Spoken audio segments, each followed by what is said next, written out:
What up, y'all? It's me, Sister Girl Tuesday, back at it again with another recipe, and I'm coming at you with something quick, easy, and delicious. So I'm sure you remember in grade school having that project of making ice cream at home with the rock salt and ice. But I'm asking the question today, does it work if you want to make it vegan? Well, you'll have to keep watching to find out if that's true. So you already know, before you go, don't forget to like, comment, share, and subscribe, and I'll see y'all next time.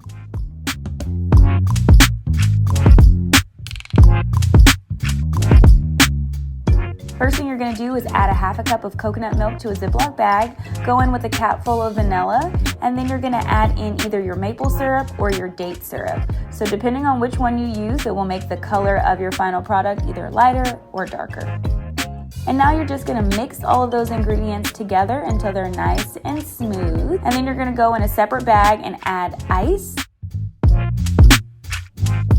And then you'll add in some ice cream salt or rock salt.